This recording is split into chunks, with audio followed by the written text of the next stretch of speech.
C'est presque à la mi-Elul.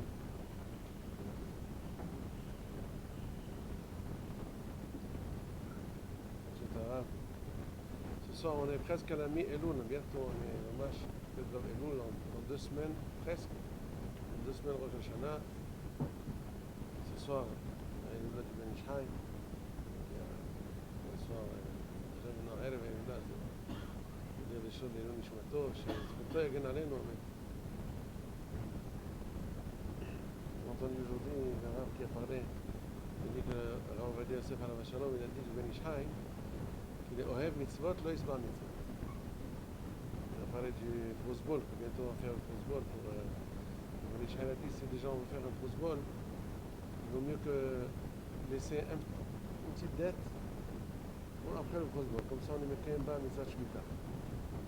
Rav Ovadia a dit, on voit que Ben Ish Chai il met tellement les mitzvot que bien qu'il y ait une takana de faire le football, mais quand même, il vaut mieux quelque chose à 5 shekels prêter à quelqu'un dans l'intention qu'il, même s'il les rend, on ne les prend pas pour être une mitzvah shmita.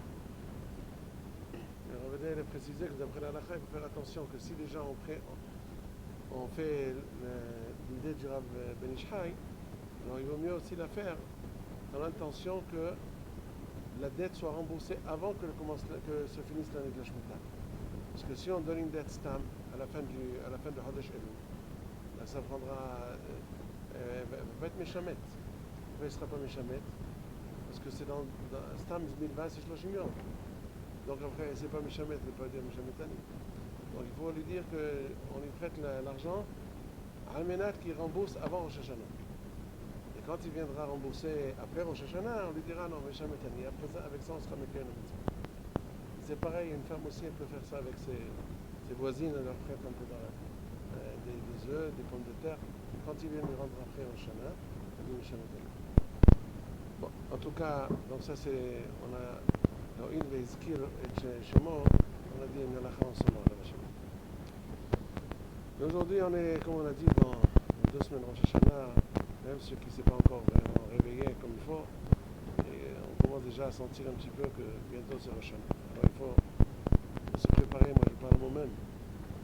Il faut déjà me il y a beaucoup de raisons de se réveiller, surtout que la paracha nous incite à le faire. Ki tetzeh la milhama al oyevecha, dano Hashem lokecha biyadecha v'shavit Hashem. Farshim pose la question, Ki tetzeh la milhama al oyevecha, dano Hashem lokecha. C'est quoi Ki tetzeh la milhama? Les moussards disent, il suffit que tu sortes la milhama, tu n'as pas besoin de te, comment on dit, la Torah nous a dit, Hashem ilahem lachem ve'atem taharishun. Si vous allez faire la guerre, Akadosh Baruch Hu vous fera déjà la guerre pour vous. Mais il faut au moins que vous sortiez faire la guerre. Il faut faire un début. Vous nous demanderez de faire un début et lui nous aidera à faire le reste. Quittez la milhama, il faut rien sortir. Sors, fais quelque chose. Untanu Hashem lokecha biyadecha. Mais si je fais rien du tout, alors la bracha n'a pas où se mettre. Alors c'est quoi la tête, la milhama? Qu'est-ce que c'est la tête? Qu'est-ce qu'on doit faire pour on dit voilà, on est sorti faire la guerre. Alors j'ai vu, il y a un grand Baal Moussar qui est niftar il y a quelques années, c'était un darshan, Rabbi Reuven Karlishstein, il a dit que le grand Vilna, c'est dans la paracha de Bereshit, il est écrit la peta hatat rovet. Le tzarara qui est le nahash, la peta hatat rovet. Hatat c'est le tzarara, la peta, il attend devant la porte. C'est quoi attendre devant la porte? Le tzarara quand il rovet, ça veut dire il siège à côté de la porte, à côté d'une ouverture. Peta c'est une ouverture. Dès qu'il y a une petite ouverture, il essaie de rentrer par cette ouverture-là. C'est ça le tzarara. Le tzarara, quand il vient en grand, alors on se méfie de lui. On ne se laisse pas faire. Qu'est-ce qu'il fait lui? Il vient avec une petite dose. D'abord il donne une toute petite dose. Il y a un petit quelque chose comme ça, fais pas attention, allez, c'est rien que. C'est pas une grande avéra, c'est rien du tout. Qu'est-ce que c'est? Un petit lachonara, un regard là où il ne faut pas être. C'est rien qu'un regard, c'est pas grand chose. Mais non. C'est ça le Yetzirah. Le Yetzirah ne commence jamais par les grandes choses. Il commence par les toutes petites choses. Et si à Shalom on ne fait pas attention à la petite chose, alors il s'élargit, il met le pied, et dès qu'on il ne laisse pas fermer la porte. Quand quelqu'un ne veut pas qu'on lui ferme la porte au nez, qu'est-ce qu'il fait? Il met son pied dedans. Donc on n'arrive pas à fermer la porte, alors il pousse et il rentre. C'est ça le Yetzirah. Il dit qu'un Machal qui a été condamné à mort parce qu'il avait assassiné. Alors avant de le mettre à mort, on a dit de se repentir, d'exprimer des regrets pour qu'il a tué une personne. Alors il a dit, oui c'est vrai, je dois me repentir. Alors repentissez-vous. Il a dit, je me repentis, je regrette d'avoir volé une gomme à mon camarade de classe quand j'avais 7 ans. Comment? Tu as tué une personne, un père de famille avec des enfants, tu l'as tué. C'est ça que tu regrettes, c'est quoi ça? Ils n'ont pas compris, il leur a expliqué. Il a dit, vous savez, quand j'étais un enfant en classe, mon camarade il a tourné la tête, j'ai pris la gomme, je l'ai gardée chez moi. Il n'a pas trouvé sa gomme, il n'a même pas soupçonné que c'était moi. Donc, c'est passé. Et quand j'ai vu que je peux m'accaparer des choses avec un petit quelque comme ça, j'ai pris goût. Je commençais à prendre à gauche, à droite, et comme ça, il est devenu un voleur professionnel, avec l'appétit mis en mangeant.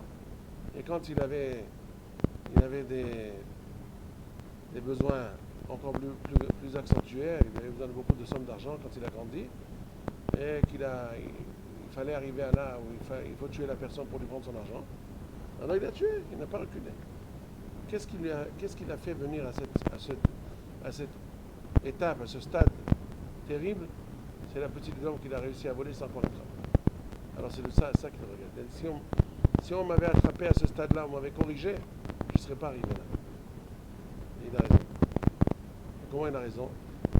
Reuven Karnichein amène. Rabbeinu Yonah dans Sha'arei Teshuvah, que certainement beaucoup d'entre vous doivent étudier. Pendant le Chodesh Elul, c'est un sefer de Teshuvah par excellence. Dans Sha'ar Aleph, Siman Yud Aleph, il dit qu'en fait, qu'est-ce qui cause le Yetzirah de mettre son emprise sur la personne? C'est parce que, si vous avez ici Sha'arei Teshuvah, vous dites ça, son lachon, je l'ai écrit là, alors je vais peut-être le voir.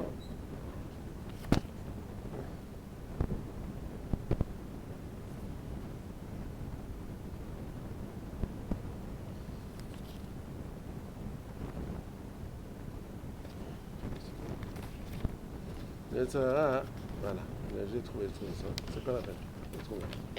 Il dit,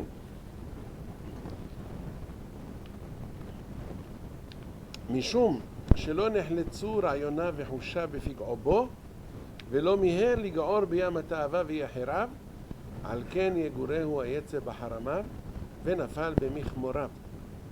Le Yetzirah, quand le Yetzirah est venu l'attraper pour une petite chose, de rien du tout, לא נחלצו רעיונה וחושיו, il ne s'est pas tout de suite pris en main pour arrêter tout de suite la petite faille, la toute petite faille, il fallait l'arrêter tout de suite. Tout de suite, il fallait l'arrêter.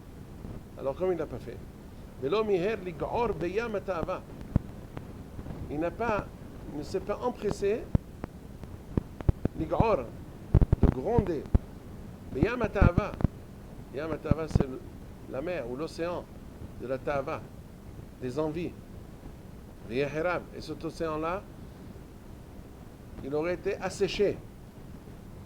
On va un peu. C'est pour cela que le Yetzirah est arrivé à le prendre dans ses herem, ça veut dire Metsuda. C'est, comment on dit Metsuda? Hein? Comment les chasseurs ils prennent leur proie? Comment ils font? Hein? Les pièges. Il a mis Harama, c'est les pièges. Voilà, les pièges. Les grandes. Pour les poissons, c'est les filets, les grands filets.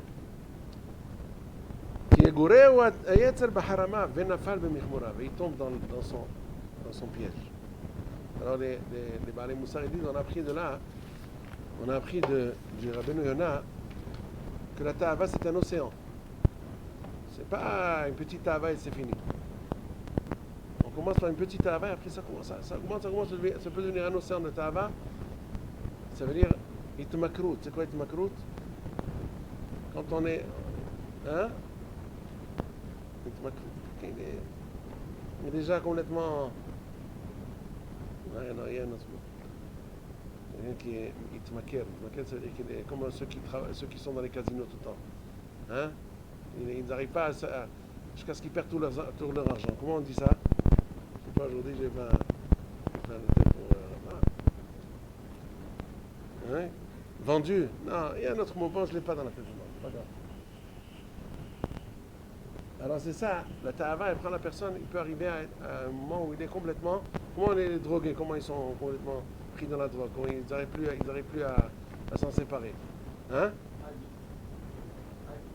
Addict? Je ne connais pas ce mot. Ah, comment ça se dit qu'ils sont complètement addicts? Chez Mishmor, ils sont complètement pris dans. Ils ne peuvent plus s'en sortir. Chez Mishmor. C'est Itmakrout, ça s'appelle Itmakrout, ça veut dire il s'est vendu à cette Ta'ava, là, il ne peut plus bouger. Alors c'est un océan. Alors la Ta'ava, c'est un océan. Mais si c'est un océan, alors comment on peut s'en sortir? Ah oui. Yahirab. Ig'ar biyam Ta'ava.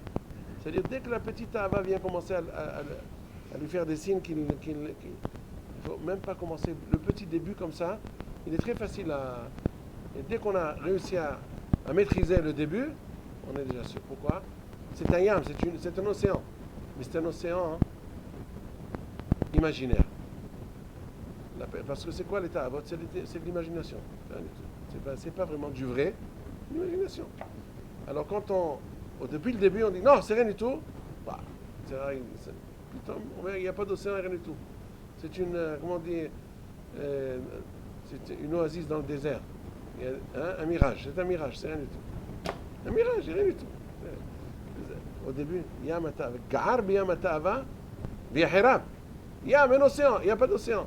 Dès qu'il a crié, arrête, je ne veux plus entendre parler de toi, attends, il n'y a plus rien. Alors c'est ça le début. Kitetse, c'est ça Kitetse la milhama. Kitetse, c'est au début, quand tu vois le Sera, tout de suite, il faut gronder.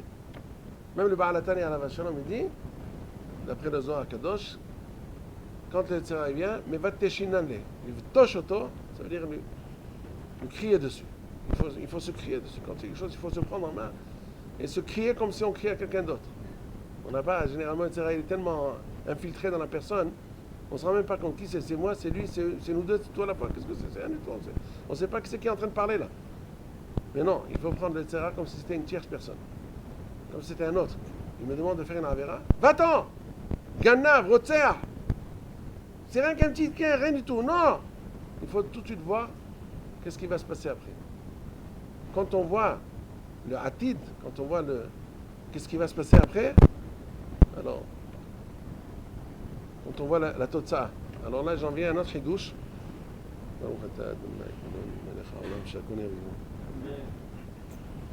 Une très belle explication qu'a dit. Non, mais c'est vrai. Il n'y a pas de fenêtre. Il n'y a pas de mazgan. On va déjà se sentir. Alors s'il y a quelqu'un qui ne se sent pas bien.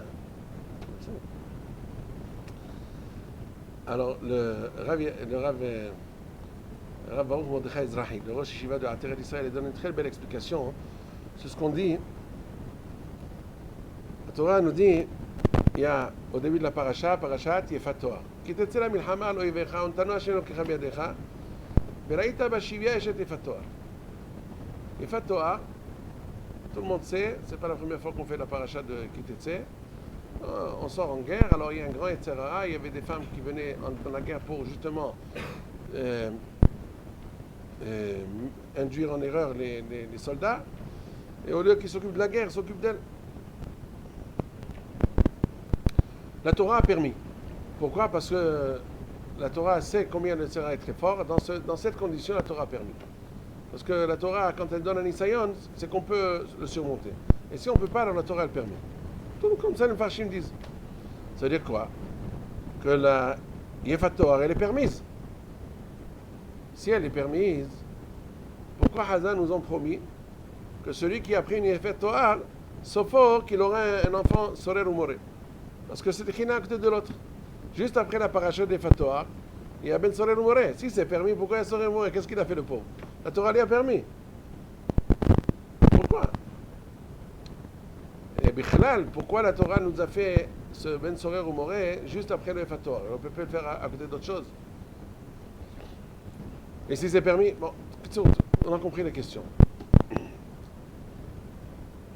Alors le Rav Ezahi chez Bari, il dit que en fait, on voit que David Amelech lui-même, il a eu un enfant qui s'appelait Avshalom, qui s'est rebellé contre lui, et il a causé beaucoup de dégâts.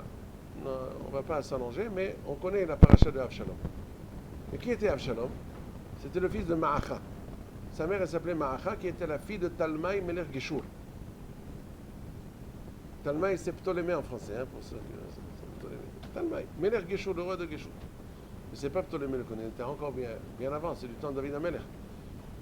Alors lui, il était dans la guerre, il a eu envie d'elle, il a fait le dîne de Fatoa. Et qui c'est qui est né de là? Avshalom. Alors, bien entendu, Avshalom, il a fait beaucoup de tsarot à David Amelech. Et alors, il y avait Hushaya Arki, qui était un des descendants de Shaoul Amelech, il est venu le voir. La Gemara dans Sanhedrin d'Avkov Zain dit que Hushaya Arki a posé une question à David Amelech. David, comment tu as fait pour avoir un enfant comme ça? Alors c'est vrai qu'Avshalom, il n'avait pas vraiment le digne de Ben Sorer ou Moré parce que il n'avait pas l'âge de 13 ans et 3 mois. C'est entre 13 ans et 13 ans et 3 mois que tout le digne de Ben Sorer ou Moré, il est quasiment impossible à réaliser. C'est ceux qui veulent voir le Rambam, à la fin de Ilchot Mamrim, dans Sefer Mishpatim, Shoftim, il y a toutes les halachot de Ben Sorer ou Moré en un seul perek. Perek Shvi'i, il doit y avoir 12 ou 13 chapitres, saïfim, impossible à réaliser. Impossible à réaliser. Et pourtant, c'est une halakha. Alors, Hazan nous ont dit Drosh vekabel sachar. C'est quoi Drosh vekabel sachar? Depuis quand il y a des halachot où il faut un Drosh vekabel sachar, ça ne va jamais se réaliser. Et bien voilà. Ça se réalise, pas exactement dans les mêmes conditions que la Torah a dit, mais voilà, quelqu'un comme Avshalom.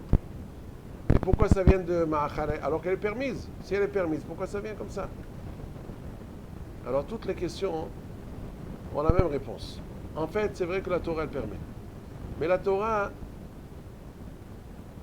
elle nous donne aussi la possibilité de voir l'avenir. Et si on s'y prend assez à l'avance, même à une Yefat-Toar, on peut résister. C'est vrai, quand on vient, pitom, on a une Yefat-Toar devant les yeux, alors c'est difficile. Mais si, c'est ce qu'il lui a posé la question, Hushai Arki à David Amelech. Atalo Doresh Semuchim? C'est quoi Doresh Semuchim? Est-ce que tu n'as jamais appris que quand il y a une paracha qui est juxtaposée à une autre paracha, c'est qu'il doit y avoir un lien entre les deux? Tu sais très bien dans la paracha de Kitetsé, il y a premièrement Yefat Toar et après Sorer ou Moré. Pourquoi tu n'as pas fait le lien entre les deux pour savoir que si tu prends Yefat Toar, tu auras Ben Sorer ou Moré? Tu n'as pas Doresh Semuchim? Ça veut dire, qu'est-ce qu'il veut dire par là? Il veut dire par là qu'en fait, c'est vrai que la Torah a permis, mais la Torah a permis dans un cas extrême. Ça veut dire que on peut toujours dire oui, c'est permis, c'est permis. Mais si on veut, on peut. Si on s'y prend assez à l'avance, si on réfléchit, comme on dit, la pétahat atrovet, faire attention depuis le début. Le Rahaim Akadosh dit, mais Khalal, toute notre explication dans le Nosset de Ben Sorer de Eshet Yefat Toar. Il pose la même question. Quoi, si c'est permis, pourquoi Ben Sorer? Comment la Torah peut permettre une chose pareille? Alors que c'est les gens, quand on va à la guerre, c'est al oivecha, oive Hashem. Donc il faut aller avec une kavana chez le tzadikim. Tous ceux qui sortaient à la guerre, c'est les grands tzadikim. Celui qui avait même peur d'avoir fait une avera, il a parlé entre Yad Tfilah Shel Rosh, il ne sort pas à la guerre. Il a parlé entre Ishtabach et Yotzer, il sort pas. C'est les grands tzadikim. Donc comment la Torah leur permet de faire Yefat Toar? Ils ne doivent même pas avoir la tête là-dedans. C'est les grands tzadikim. Certainement, quand un grand tzadik voit une femme comme ça, d'abord il ne regarde pas, il va tout de suite dans la guerre. Il va droit au but. Qu'est-ce que tu vas dire à des tzadikim, des choses comme ça? Le Haïm Akadosh, il a fait un malach d'après la Kabbalah, les Gilgulei Neshamot, les Guérim, depuis le temps d'Adam Arishon, les Guérim, Neshamot qui ont été nidbakim à des tzadikim. Kitsour, après, ils doivent revenir quand un grand tzadik il voit une Neshama comme ça, bien qu'en principe, il n'aurait pas dû avoir aucune meshicha, aucune attirance envers cette femme-là, mais s'il a quand même été attiré, c'est qu'il y a une Neshama dans cette femme qui est une grande Neshama, un grand tzadik, une grande tzadikit. Donc au contraire, il faut la ramener pour être mégayer ota et l'amener vers Israël parce que c'est une grande Neshama. Donc c'est vraiment, on parle ici de notion de grande tzadikim. Mais quand même le pshat, c'est le pshat. Ça veut dire que David Amelech, il aurait pu ne pas arriver à ce stade-là où il doit prendre une effatoire, s'il a fait faire attention depuis le début, de faire attention à ce qu'on a dit tout à l'heure, la petahatatlovet, faire attention même au début, et se mettre dans la tête, il n'y a pas question, je ne regarde rien du tout, il aurait pu s'abstenir. Quand on arrive à un stade, ça me rappelle l'histoire de Rabben Zion Abba Shaul à la Vachalom. Il a vu quelqu'un à l'Yeshiva de Porat Yosef est venu me poser une question. Rabbeinu, j'ai trouvé 50 lirot, un shtar, c'est beaucoup d'argent. C'était un billet de monnaie, 50 lires israéliennes à l'époque. Dans les années 70, il y avait encore la lire israélienne. Après, c'était remplacé par le shekel, le nouveau shekel, etc. Alors, un bahour, il est venu voir Rabbeinu, est-ce que je dois de prendre l'argent? Pourquoi il lui pose la question? Il dit, parce que dans la yeshiva, il y a des travailleurs qui ne sont pas des Bnei Israël. Et alors, la halakha dit, quand il y a des non-juifs qui sont dans le truc, on craint qu'ils ont pris. Et alors, la personne est mitiaèche déjà. Depuis le début, quand il est mitiaèche. Qu'est-ce qu'il a fait le Rabben Zion? Il a sorti tout de suite 50 lire de sa poche, j'ai dit tiens, ça c'est pour toi. Maintenant on va chercher celui qui a perdu l'argent. Va le chercher. Il a été machriz, j'ai trouvé 50, tout de suite dès qu'il a vu ça, il y a un avrech, le pauvre était mamash ani, un avrech pauvre, il n'avait pas de quoi manger. Il a emprunté ce billet-là et il a égaré, il était comme un fou. Il ne savait pas comment il va nourrir sa famille pendant la semaine à venir. Et dès qu'il a entendu ça, il était tellement heureux, il a rendu son argent. Il a dit, Rabben Zion, tu vois, c'est vrai. La Torah dit que dans ce cas-là, on n'est pas tour de rendre la Aveda. Mais il faut finir Mishurat Adin. La Torah t'a pas dit que c'est une Avera si tu rends la Aveda. C'est pas une Avera. Tu peux toujours essayer quand même de faire la mitzvah. C'est vrai que tu n'es pas tour. Si toi-même tu es dans un grand besoin, et autour de toi il n'y a que des grands richards qui fument au lieu de fumer des cigares, ils fument des billets de $100. Il y a des gens comme ça, des fous. Ils ont de l'argent, ils n'ont rien à faire avec. Alors ils veulent montrer qu'ils sont des grands. Non, ils fument l'argent. Alors c'est sûr, tu as trouvé l'argent. Toi, tu en as besoin. Et lui, c'est un riche. Marc Patli. Tu n'es pas obligé. Tu as assez de filles à din. Mais quand tu vas des avrechim pour être les gens des pauvres, il y a des films Mishurat Adin. Alors ici aussi. David Amelech, il aurait dû faire les Shinim Mishurat Adin. Et comment il aurait vu? Alors c'est pour ça maintenant il dit comme ça. Toute la paracha de Fatoa, Drosh, Ben Sorel Moré, Drosh Vekabel Sachar. C'est vrai. Mais la Torah nous l'a quand même appris pour nous montrer que quand tu as une Yefatoar devant toi, réfléchis à ce qui va se passer juste après. Sache que d'une Yefatoar, maintenant mettons à part le din de Orahaim HaKadosh. Même le Orahaim HaKadosh est d'accord avec ça, parce que Orahaim HaKadosh lui-même il dit Ki tetze la milchama al oivecha. Si ton intention quand tu sors à la guerre c'est pour être machni al oyev qui est oyev Hashem, donc tu es toute la kavana l'Shem Shamayim, tu es un grand tzaddik, untano Hashem lo kira biyadecha. Mais si tu vas dans l'intention à côté pour tirer des profits matériels, donc il y a qui peuvent sortir pour les profits matériels. Et pour cela, la Torah leur dit attention, si c'est pour ça que tu as été, c'est vrai que je te permets fatwa, mais la facture viendra après. Ben Sorel Moré, fais attention, Haz Veshalom, Shem Ishmo. Donc c'est ce qu'il lui a dit Hoshaya Arki à David Amelech. Il a dit qu'est-ce que tu crois? C'est vrai que c'est permis, mais tu ne dis pas de Resh Semuchim. De là on apprend, dit le Rav, que pour vaincre le Tzerara, il suffit tout simplement de réfléchir au stade prochain, au stade suivant. Il donne un exemple. Quand tu as un voleur essaie de commettre un vol, il rentre dans une banque, il vole, ou alors il rentre au milieu de la nuit, comme il dit en hébreu, mais tapes à la marzev, il grimpe sur les gouttières pour essayer de rentrer dans les maisons et voler. Le Yetzirara, qu'est-ce qu'il lui montre à ce moment-là?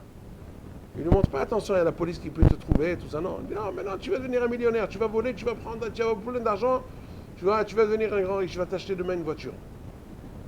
C'est ce qu'il lui montre. La suite, il ne lui montre pas du tout, non, non, il n'y a que du bonheur quand tu fais.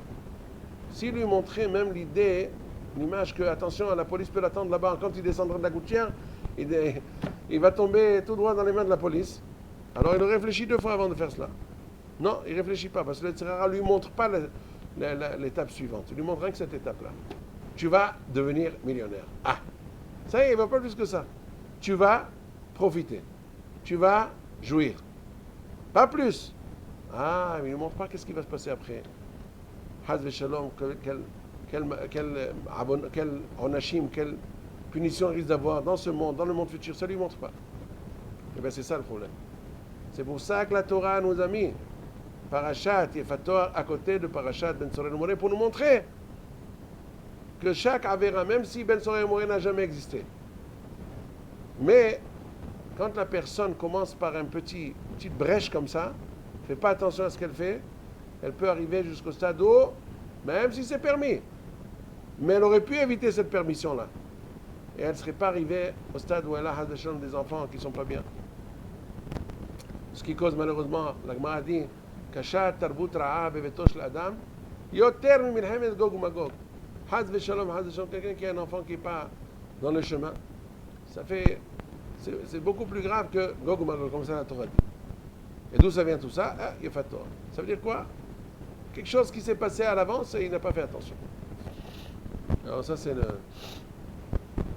Amouli Bashem Arvit. Alors bon, si déjà on a parlé de ce sujet-là, je dirais encore un petit hidouche, le temps arrive. Aujourd'hui, je ne sais pas chez Rabbi Hamou. Alors c'est pour ça que j'ai pu arriver à l'heure.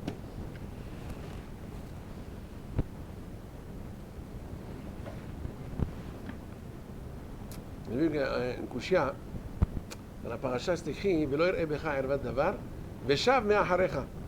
On nous dit, si Akadosh Baruch Hu, fais attention que Akadosh Baruch Hu ne voit pas en toi ervat davar. Qu'on ne fait pas attention à ce qu'on regarde. Alors, Veshav me'acharecha. Akadosh Baruch Hu retournera de derrière toi.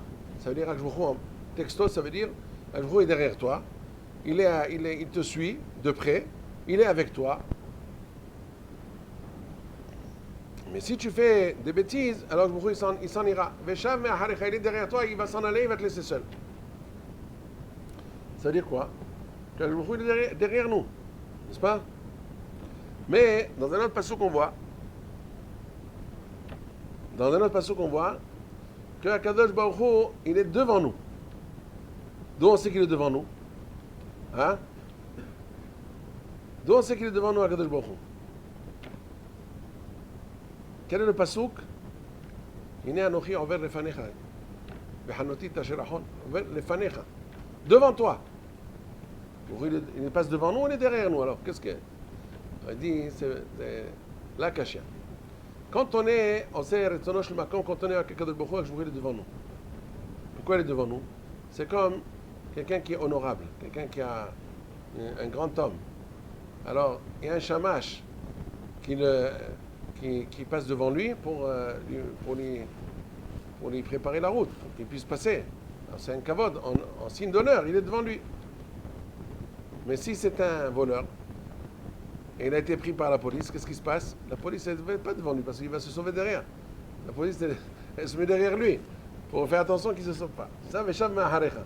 Quand on fait Retzono shel Makom Hashem lefanenu, sinon, Haz v'shalom. Donc il faut profiter de Elul. Il y a beaucoup de méchalim qui ont été dit là-dessus. Comment il faut profiter de Elul, faire attention, parce que ça passe très vite. Plus on profite, plus on... Alors je dirais qu'à finir par un machal, Rabbi Meir Mipri Mishlan, il dit, Rabbi Meir Mipri Mishlan, c'est un grand tzaddik de la Hassidout, il y a 150, 200 ans environ. Grand tzaddik. Arouha HaKodesh. Il dit, un jeune hatan, comme à l'époque, il recevait une grande dette, pas dette, une édonia, une grande dot. Dot et dette, ça veut dire le contraire. Une dot, c'est beaucoup d'argent, une dette, c'est beaucoup de minus argent. Alors lui, il avait une grande dot, beaucoup d'argent. Donc il a été à la foire. Il y avait une foire qui se tenait une fois par an. Et les gens, ils allaient là-bas et ils achetaient des grandes. Ils achetaient il fallait s'y connaître dans le commerce. Ils achetaient des marchandises à bon prix. Ils allaient à la foire, ils vendaient avec bénéfice, beaucoup de bénéfices. Ça dépend s'il sait bien vendre. Alors il a été à la foire, il a acheté quelques wagons de plein de marchandises. Et il a été, on lui a fait attention, on l'a averti. Tu sais, dans la foire, il y a beaucoup de commerçants qui sont très très futés, qui sont très intelligents, ils savent fais attention de ne pas te faire rouler. Quand tu vas proposer ta marchandise, ils vont essayer de la prendre pour une bagatelle, pour rien du tout. Il faut savoir ne pas vendre vite, il faut savoir vérifier, ne vends pas tout de suite au premier qui vient te dire je te donne tant. Ah, donne tant, non, merci. Tu vas faire leur retour jusqu'à ce que tu trouves celui qui va te donner. Il y en a qui ont besoin de cette marchandise. Ils vont te donner beaucoup d'argent pour elle. Dans leur pays, on a besoin de cette marchandise. Donc ils vont tout mettre sous le paquet. Alors c'est ce qu'il a fait. Il a été le premier, non. C'est pas il a été chez l'autre, il lui a donné plus. L'autre, encore plus. L'autre, encore plus. Il a vu, c'est très bien. À la fin, il a dit non, je ne vais pas vendre aujourd'hui, je vends demain. Et justement, quand il est arrivé à l'hôtel pour dormir, il a vu un autre marchand là-bas. Il a dit qu'est-ce que tu vends comme marchandise? Il a dit oh, je suis prêt à donner. Il lui a donné 10 fois plus que la somme que le dernier lui a donné. S'il me donne cette somme, je suis millionnaire. Mais je ne vais pas lui vendre maintenant. J'attends demain, on verra. Peut-être que quelqu'un me donnera encore plus. Alors il a dormi. Il a dit, mais si déjà je suis millionnaire, pourquoi je vais dormir dans une chambre comme ça de pauvre? Je vais aller dans la meilleure chambre, une suite, avec tout le confort, et je vais commander les plats les plus... Et il a commencé à se conduire comme un vrai riche. Et il a mangé, il a dit, attends, pourquoi je vais attendre un jour? Je vais me reposer 2-3 jours, après, on verra. Il a continué à manger, à profiter et tout. Et après, quand il a fini, il s'est rappelé qu'il est venu quand même pour vendre des marchandises. Il est rentré, il a été encore une fois à la foire, plus personne. Qu'est-ce qui se passe? Ils sont partis. Ça y est, la foire est déjà finie. Il y a 2 jours, elle est déjà finie, la foire. Tout le monde est parti. Alors, qu'est-ce qui s'est passé? Il est resté avec sa marchandise et avec ses dettes. Encore, il s'est endetté avec l'hôtel. C'est le machal. Le nimshal, on a un Elul devant nous. Alors, c'est vrai qu'il faut nous, on achète la marchandise, on vend la marchandise. On vend nos averot avec hetach betzedaka perok. Les averot, on les vend avec le tzedaka, avec les maasim tovim qu'on fait, on se débarrasse de nos averot. Mais il faut s'en débarrasser le plus vite possible parce qu'on ne veut pas savoir. Sinon, le temps passe vite. Et après, la foire est finie, Elul se finit maher, très très vite. Et Rosh Hashanah et Kippour, tac. Puis on voit qu'on est resté au même stade qu'avant, même Chaz v'Shalom. Celui qui ne s'empresse pas d'utiliser le temps qu'il a devant les mains, Chaz v'Shalom. Encore un petit machal de rien du tout. Un petit machal que le Rav Yagen à la Vachal m'a dit. Le Rav Yagen a dit machal est ma davar domé. Un homme qui a pris une mashkanta, $200,000. Mais il n'avait pas de quoi rembourser, alors les intérêts ont augmenté, il est arrivé à une somme fabuleuse qu'il devait rembourser, $1 million. Il n'avait pas de quoi rembourser, il est devenu fou, il ne savait plus quoi faire, il allait demander des brachot, il a reçu des avertissements, il ne savait plus quoi faire. Un jour, la banque a dit, à l'occasion des 50 ans de la banque, on va faire quelque chose de spécial, on va faire un tirage au sort. Celui qui parmi les clients, il monte dans le sort, on lui annule toutes les dettes. Mais à condition qu'il se présente à la banque à telle et telle date, à telle et telle heure, pour prendre une photo avec le directeur de la banque. Ça va leur faire la publicité pour la banque. Voilà, on lui a enlevé des dettes. Une dette de $1 million, on lui a enlevé la dette. Il faut qu'il se présente. L'autre, il était très content, il a dit, allez, je vais fêter cela. Il a été dans un parc, il a commencé à s'amuser. L'heure où il devait se présenter à la banque, il avait la tête complètement ailleurs. L'heure est passée. Alors il est venu. Après, il s'est rendu compte qu'il est venu leur dire, c'est fini. Tu nous as joué un tour, on t'a donné l'occasion d'effacer tes dettes. Mais à condition que tu viennes. Mais tu n'es pas venu. Donc tu n'as pas accompli ta part dans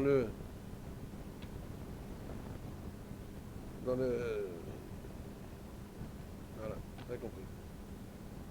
Haz Shalom qu'on ne soit pas comme ce genre, comme ce monsieur-là, qui n'a pas fait attention, qui n'a pas capté l'occasion, il n'a pas saisi l'occasion. Bezrat Hashem Al-Mouché, Azor Lanu, Yeratzon, qu'on puisse, au moins ce qui nous reste de Bezrat Hashem, faire le maximum pour entendre